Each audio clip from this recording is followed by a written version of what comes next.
সকল মই পৰিস্মিতা টিউটৰিয়েললৈ সকলোকে স্বাগতম জনাই আজিৰ ভিডিঅ'টো আৰম্ভ কৰিবলৈ লৈছোঁ। আজি আমি জীৱৰ মৌলিক একক এই পাঠটোৰ তৃতীয় পাঠটো আলোচনা কৰিম। ইয়াৰ আগৰ পাঠ যদি তোমালোকে চোৱা নাই মোৰ চেনেলত যদি কোনোবা নতুনকৈ আছা তেতিয়াহ'লে ডেছক্ৰিপশ্যন চাবা। মোৰ ডেছক্ৰিপশ্যনত আগৰ দুটা পাৰ্টৰ লিংক দিয়া থাকিব।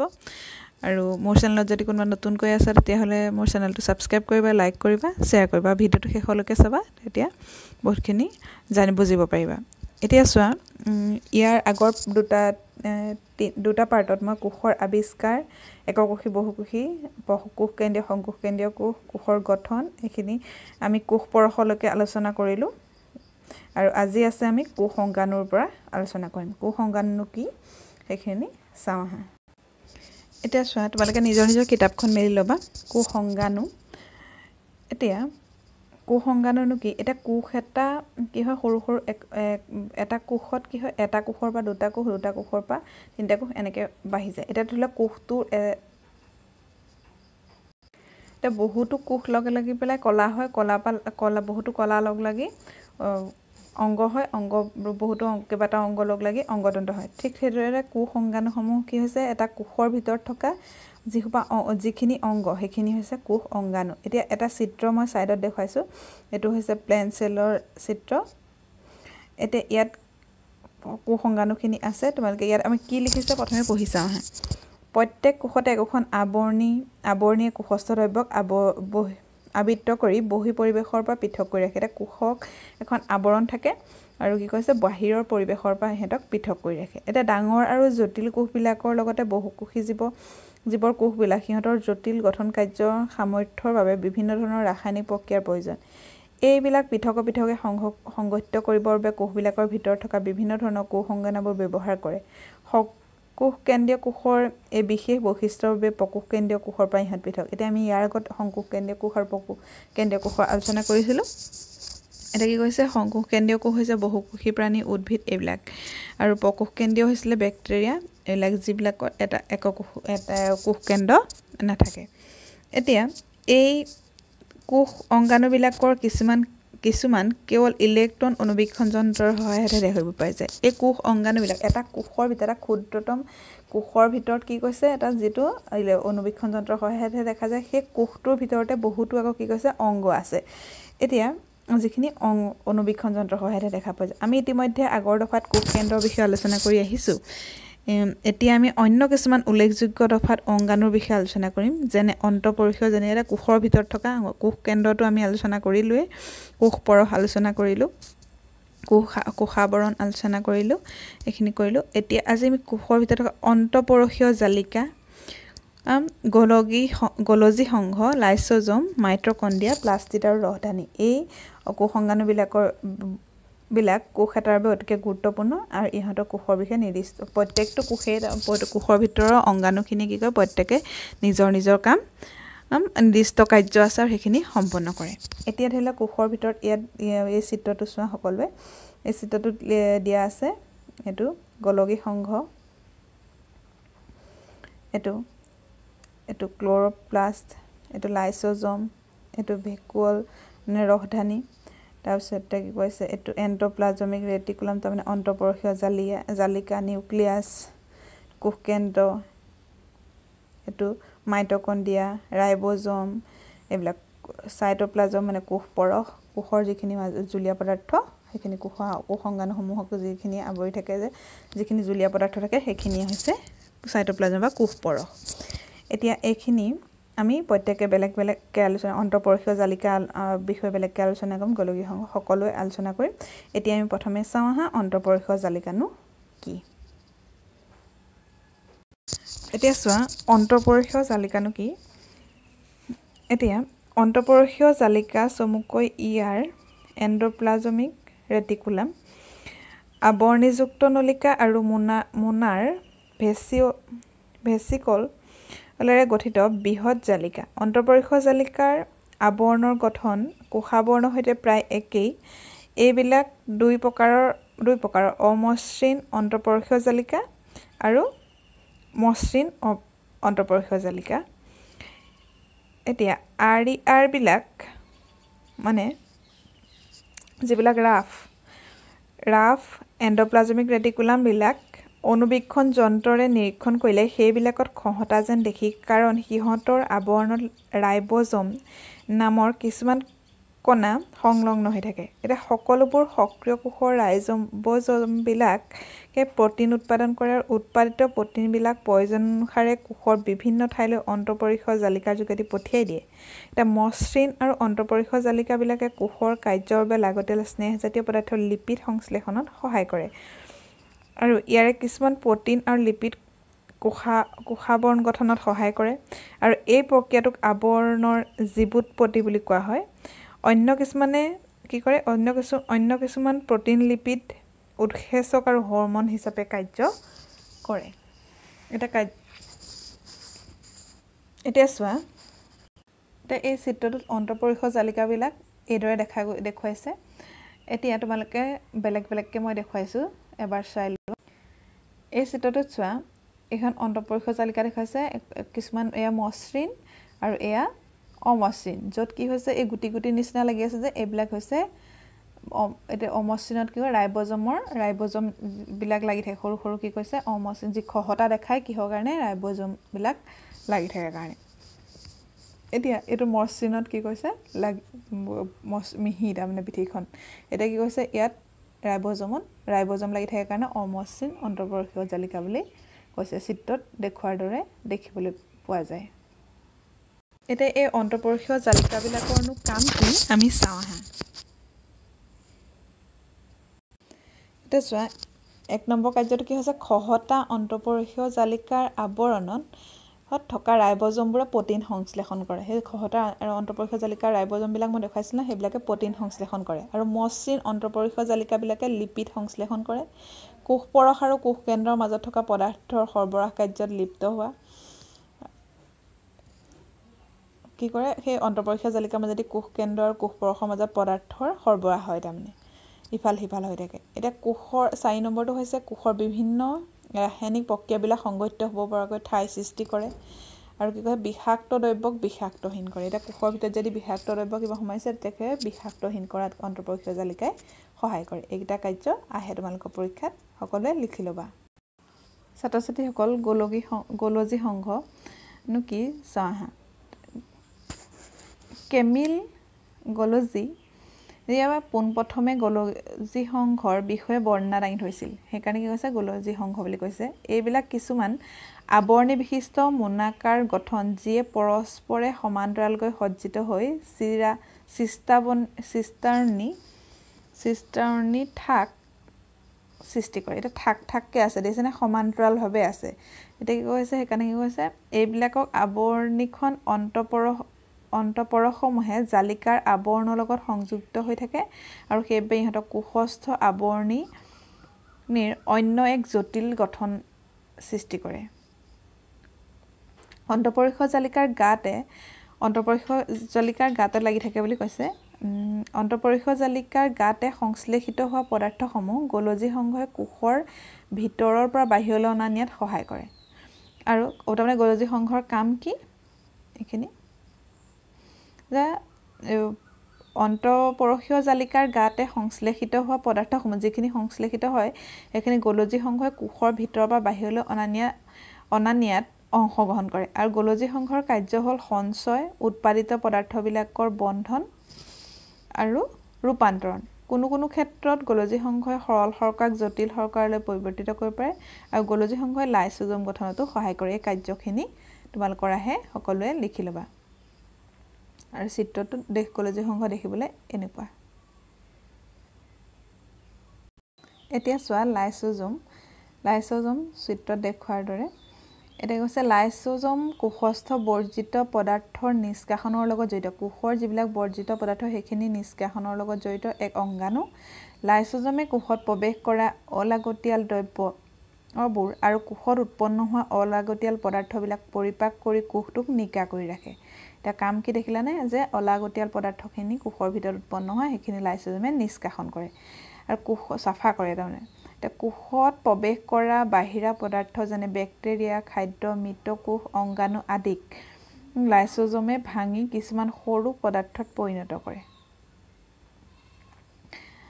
আৰু লাইসোজমত থকা কিছুমান পৰিপাকীয় উৎসেচক থকাৰ বাবে সকলো ধৰণৰ জৈৱ যৌগক সৰলীকৃত কৰি ল'ব পাৰে আৰু কোষৰ বিপাকীয় কাৰ্যত কিবা বিসংগতি হ'লে উদাহৰণ হিচাপে যদি কোষ এটা মৰি যায় তেতিয়া লাইসোজমে সিহঁতৰ ভিতৰত থকা পৰিপাকীয় উৎসেচকবিলাক নিঃসৰণ কৰি কি কয় নিজে থকা কোষটোক ধ্বংস কৰি দিয়ে সেই লাইসোজমক কোষৰ আত্মঘাতী মোনা বুলি কোৱা হয় এইটো আহে পৰীক্ষাত এটা গঠনৰ ফালৰ পৰা লাইসোজমবিলাক আৱৰণীযুক্ত বিশিষ্ট মোনা সদৃশ গঠন য'ত কিছুমান পৰিপাকীয় উৎসেচক ভৰ্তি হৈ থাকে এই উৎসেচকবিলাক অমসৃণ অন্তঃপৰিষ জালিকাবিলাকে সংশ্লেষণ কৰে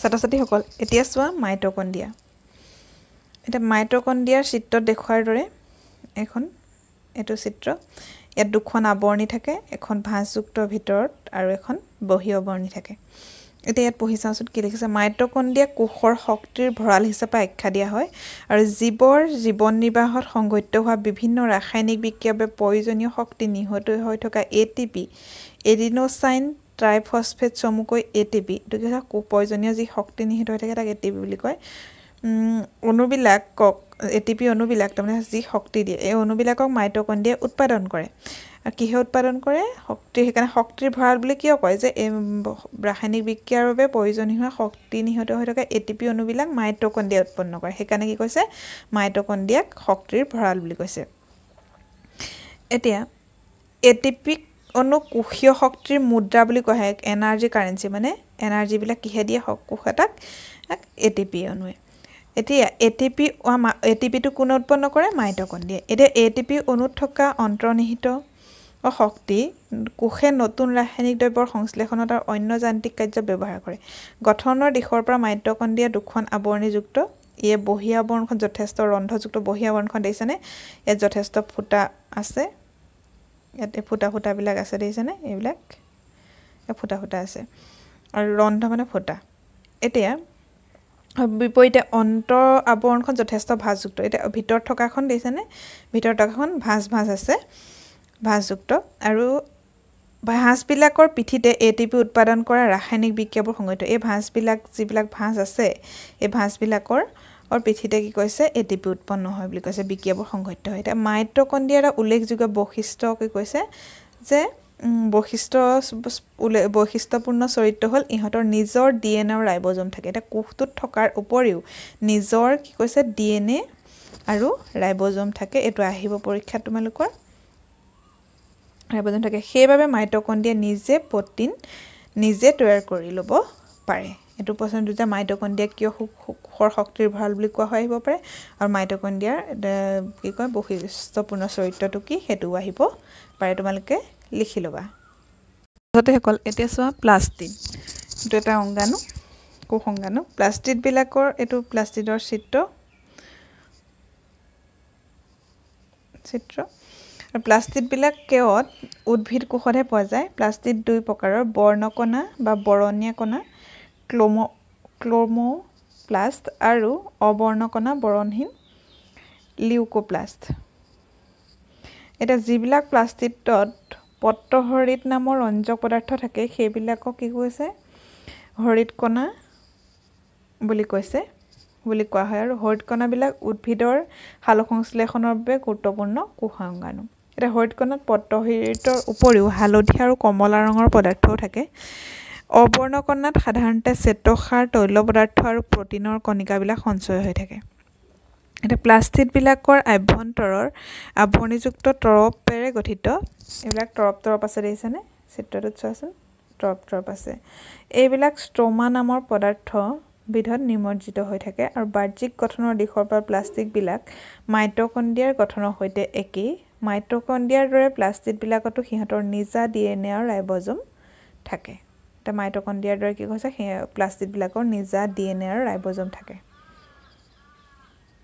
এতিয়া চাওঁ হা ভেকুৱলনো কি এটা ৰসধানী বা ৰিক্তিকা ইংলিছত ভেকুৱল বুলি কয় এই চিত্ৰটো চোৱা ইয়াতে টেবলেটবিলাকৰ এইবিলাক কেপচুলবিলাকৰ নিচিনা কিছুমান গঠন দেখিছেনে ইয়াত কাৰ্চিনে দেখুৱাই দিয়া হৈছে যিবিলাক হৈছে ভেকুৱল এতিয়া ৰসধানী বা ৰিক্তিকাবিলাক হ'ল গোটা বা তৰল পদাৰ্থ সংচয় কৰি ৰখা এবিধ মোনা সদৃশ কোষ অংগাণু এতিয়া প্ৰাণী কোষৰ ৰসধানীবিলাক আকাৰত সৰু, অন্যহাতে উদ্ভিদ কোষৰবিলাক যথেষ্ট ডাঙৰ। আৰু কিছুমান উদ্ভিদৰ কোষত কেন্দ্ৰীয় ৰসধানীটোৱে কোষৰ প্ৰায় 50 পৰা 90% কি কৰে আগুৰি ৰাখে। এতিয়া উদ্ভিদ কোষৰ ৰসধানীটোৱে তো কোষ ৰসেৰে পৰিপূৰ্ণ হৈ থাকে। উদ্ভিদ কোষৰ যিটো ৰসধানী সেইটো কি কৈছে কোষ ৰসেৰে পৰিপূৰ্ণ হৈ থাকে। ইয়াৰ দ্বাৰাই কোষটোক স্ফীত আৰু দৃঢ় হৈ থকাত সহায় কৰে। এটা উদ্ভিদৰ জীৱনত প্ৰয়োজন হোৱা বহুবোৰ লাগতিয়াল পদাৰ্থ কোষৰ ৰসধানীতে সঞ্চিত হৈ থাকে আৰু সঞ্চিত পদাৰ্থবিলাক হ'ল এমিনো এচিড, শৰ্কৰা আৰু কিছুমান প্ৰ'টিন। এককোষী জীৱ যেনে এমিবাই খাদ্য ভক্ষণ কৰি যিবিলাক ৰসধানীত মজবুত কৰি ৰাখে এইবিলাকক খাদ্যৰ ৰিক্তিকা বোলে। এতিয়া এমিবাৰ সেইডোখৰতে খাদ্যৰ ৰিক্তিকাত সোমাই যায় নহয় খাদ্যটো, সেইবিলাক কি কৈছে তাত সোমাই ৰাখে, মজুত কৰি ৰাখে তাৰমানে। অন্য কিছুমান এককোষী জীৱত এনে কেতবোৰ বিশেষ ৰসধানী থাকে যিবিলাকে কোষৰ অতিৰিক্ত পানী আৰু কিছুমান বৰ্জিত পদাৰ্থ উলিয়াই পঠোৱাত সহায় কৰে। ছাত্ৰ-ছাত্ৰীসকল এতিয়া আমি এই প্ৰশ্নকেইটা আমি উত্তৰ কৰিবলৈ চাওঁ। এতিয়া তুমি অধ্যয়ন কৰি অহা কোষংগাণুবিলাকৰ ভিতৰত এনে দুটা কোষংগাণুৰ নাম উল্লেখ কৰা যি দুটাত আনুবংশিক পদাৰ্থ থাকে। আনুবংশিক পদাৰ্থ মানে DNA কথা কৈছে। নিজা DNA ক'ত আছিলে? প্লাষ্টিড আৰু মাইটকণ্ড্ৰিয়াত। এতিয়া কি হ'ব? প্লাষ্টিড আৰু মাইটকণ্ড্ৰিয়া হ'ব। যদিহে কিছুমান ভৌতিক আৰু ৰাসায়নিক কাৰকৰ প্ৰভাৱত কোষীয় সংগঠনত ক্ষতি হয় তেতিয়া কি হ'ব? এতিয়া কোষীয় সংগঠনত ক্ষতি হ'লে কি হ'ব যে কোষটোৱে যিখিনি কাৰ্য শ্বসন, ৰেচন, পৰিপুষ্টি সেইখিনি কৰিব নোৱাৰিব। আৰু লাইচোজমক কিয় আত্মঘাতী মোনা বুলি আখ্যা দিয়া হয় এতিয়া আমি আলোচনা কৰি গৈছিলোঁ, তোমালোকে আকৌ এবাৰ চাই ল'বা। কোষৰ আভ্যন্তৰত ক'ত প্ৰ'টিন সংশ্লেষণ হয় এতিয়া আমি কৰিছিলোঁ যে অন্তঃপৰীক্ষীয় জালিকাত কোষৰ প্ৰ'টিন সংশ্লেষণ হয়। কোন খহটা অন্তঃপৰীক্ষীয় জালিকাত কি হয় কোষৰ আভ্যন্তৰত প্ৰ'টিন সংশ্লেষণ হয়। এইটোৱে এইকেইটা প্ৰশ্নৰ উত্তৰ এইকেইটাই। ছাত্ৰীসকল এতিয়া আমি অনুশীলনী প্ৰশ্নৰ মাজলৈ আহোঁ। এতিয়া 1 নম্বৰ প্ৰশ্নটো দিছে যে উদ্ভিদ কোষ আৰু প্ৰাণী কোষৰ মাজত তুলনা কৰাৰ কি কি ক্ষেত্ৰত উদ্ভিদ কোষ এটা প্ৰাণী কোষতকৈ পৃথক উল্লেখ কৰা। এইটো প্ৰশ্নৰ উত্তৰটো চোৱা। এইটো উদ্ভিদ কোষ আৰু প্ৰাণী কোষৰ পাৰ্থক্য। এতিয়া উদ্ভিদ কোষত কি থাকে? কোষবেৰ থাকে আৰু প্ৰাণী কোষত কোষবেৰ নাথাকে। তুলনামূলকভাৱে প্ৰাণী কোষতকৈ উদ্ভিদ কোষটো অকণমান ডাঙৰ আৰু প্ৰাণী কোষটো সৰু হয়। আৰু প্লাষ্টিড পোৱা যায়, আমি অলপ আগত আলোচনা কৰিছিলোঁ। আৰু ইউগ্লেনাৰ বাদে আন প্ৰাণী কোষত প্লাষ্টিড পোৱা নাযায়। ইউগ্লেনাত কিন্তু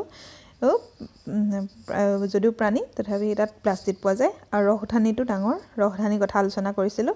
আৰু ৰসধানীটো প্ৰাণী কোষত সৰু। এইকেইটা পাৰ্থক্য লিখিলে তোমালোকে হৈ যাব।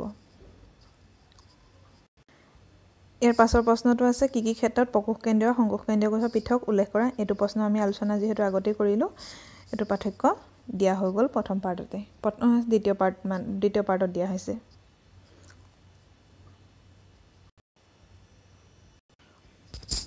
এতিয়া পাছত 3 নম্বৰটো হৈছে কোষৰ কোষাৱৰণকণ ফাটি গ'লে কি হ'ব। এতিয়া আমি আগতে যিহেতু পাইছিলোঁ কোষাৱৰণখন কি হয় এখন অৰ্ধভেদ্য আৱৰণৰ দৰে কাম কৰে আৰু ব্যাপন আৰু আস্থিতি প্ৰক্ৰিয়াৰ কি হয় কোষস্থ দ্ৰব্যবিলাক বাহিৰৰ পৰা ভিতৰলৈ যোৱাত কোষাৱৰণখনে সহায় কৰে। এতিয়া কোষাৱৰণখন যদি ফাটি যায় তেতিয়া কোষস্থ দ্ৰব্যসমূহ বাহিৰলৈ ওলাই আহিব। কোষৰ ভিতৰত থকা দ্ৰব্যসমূহ বাহিৰলৈ ওলাই আহিব। সেইকাৰণে কি হৈছে কোষাৱৰণখন ফাটি গ'লে কোষটো মৰি যাব।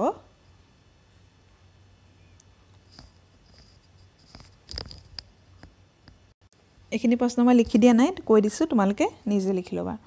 এতিয়া 4 নম্বৰটো আছে কোষ একোটাত গলজি সংঘ নাথাকিলে তেন্তে কোষটোৰ জীৱনত কি প্ৰভাৱ পৰিব। এতিয়া কোষটো যদি নাথাকে, গলজি সংঘ যদি নাথাকে তেতিয়া গলজি সংঘৰ কাম কি সেইখিনি আমি প্ৰথম জানিব লাগিব, যিখিনি আমি আলোচনাও কৰিছিলোঁ। তথাপি মই লিখি কৈছোঁ গলজি সংঘই সঞ্চয় উৎপাদিত পদাৰ্থবিলাকৰ বন্ধন আৰু ৰূপান্তৰণৰ কাম কৰে, সেইখিনি পাইছিলোঁ। আৰু যদি গলজি সংঘ নাথাকে তেতিয়া এই কামবোৰ সংঘটিত নহ'ব কোষৰ ভিতৰত।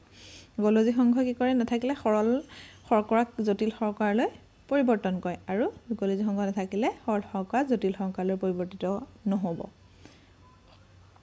এইখিনি লিখিলে হৈ যাব। এতিয়া কি কৈছে কোনটো কোষ অংগাণু কোষৰ শক্তিৰ ভঁৰাল হিচাপে আখ্যা দিয়া হয় আৰু কিয়। যিহেতু আমি মাইটকণ্ড্ৰিয়া পঢ়াওঁতে বুজাইছিলোঁ যে কোষৰ শক্তিৰ ভঁৰাল কি মাইটকণ্ড্ৰিয়া। যে জীৱৰ জীৱন নিৰ্বাহত সংঘটিত হোৱা বিভিন্ন ৰাসায়নিক বিক্ৰিয়াৰ বাবে প্ৰয়োজনীয় শক্তি নিহিত হৈ থকা এটিপি কথা আলোচনা কৰিছিলোঁ। এটিপি অণুবিলাক মাইটকণ্ড্ৰিয়াই উৎপন্ন কৰে আৰু সেয়েহে মাইটকণ্ড্ৰিয়াক কোষৰ শক্তিৰ ভঁৰাল বুলি কোৱা হয়। এইটো লিখিলেই হ'ব। কোষাবৰণৰ বাবে লাগতিয়াল লিপিড আৰু প্ৰ'টিন ক'ত সংশ্লেষিত হয়, এইখিনি আমি আলোচনা কৰিছিলোঁ যে অমসৃণ অন্তঃপৰিষীয় জালিকাত কি হয় থকা ৰাইজোবজমবোৰে প্ৰ'টিন সংশ্লেষিত কৰে আৰু মসৃণ অন্তঃপৰিষীয় জালিকাই কি কৰে লিপিড সংশ্লেষণ কৰে। এমিবাই কিদৰে খাদ্য গ্ৰহণ কৰে সেইখিনি আমি যদিও ভিডিঅ'ৰ সহায়ত দেখুৱাই দিছিলোঁ, তোমালোকে এইদৰেও লিখিব পাৰা যে এমিবাই খাদ্য কণিকাৰ চাৰিওফালে যেতিয়া খাদ্যৰ সংস্পৰ্শলৈ আহে তেতিয়া কি হয় খাদ্য কণিকাৰ চাৰিওফালে কুটপট উলিয়াই আগুৰি ধৰে আৰু গিলি পেলাই খাদ্যটো। এই খাদ্য বস্তুখিনি কি কৰে পাছত খাদ্য ৰিক্তিকাত সোমাই পৰে আৰু খাদ্য ৰিক্তিকাত নিহিত হৈ থকা কি কৰে পাচক ৰসবিলাকে পদাৰ্থখিনি সৰল উপাদানলৈ ৰূপান্তৰিত কৰে। এইখিনি লিখিলে হ'ব আৰু চিত্ৰ সহায়ত বুজাই দিব পাৰিলে আৰু ভাল। যদি পাৰা চিত্ৰ সহায়ত লিখিবা তোমালোকে। তাৰ আশ্ৰিতি কি যে অৰ্ধভেদ্য আৱৰণৰ মাজেদি উচ্চ গাঢ়তাৰ অঞ্চলৰ পৰা নিম্ন গাঢ়তাৰ অঞ্চললৈ পানীৰ অণুৰ বিয়পন হোৱা প্ৰক্ৰিয়াক আশ্ৰিতি বোলে। এইখিনি পাইছা। এতিয়া আশ্ৰিতিৰ বাবে তলৰ পৰীক্ষাটো কৰি চোৱা। সেইটো যে মই আলুৰ পৰীক্ষাটোৰ কথা তোমালোকক মাজতে আলোচনা কৰিছিলোঁ, আশ্ৰিতি বুজাওঁতে পৰীক্ষাটোৰ কথা কৈছিলোঁ। সেইখিনি এইটো তোমালোকে ক্লাছ 7তো পাইছা, 7-8তো পাইছা। তোমালোকে এইটো কৰি চাবা ঘৰত, নিশ্চয় পাৰিবা। আৰু আজিৰ ভিডিঅ'টো ইমানতে সামৰিছোঁ। তোমালোকৰ যিহেতু এই পাঠটো শেষ হৈছে, আৰু যদি মোৰ ভিডিঅ'টো চাই ভাল পালা তেতিয়াহ'লে লাইক কৰিবা, শ্বেয়াৰ কৰিবা সহপাঠীৰ লগত, আৰু মোৰ চেনেলটো ছাবস্ক্ৰাইব কৰিবা। ধন্যবাদ।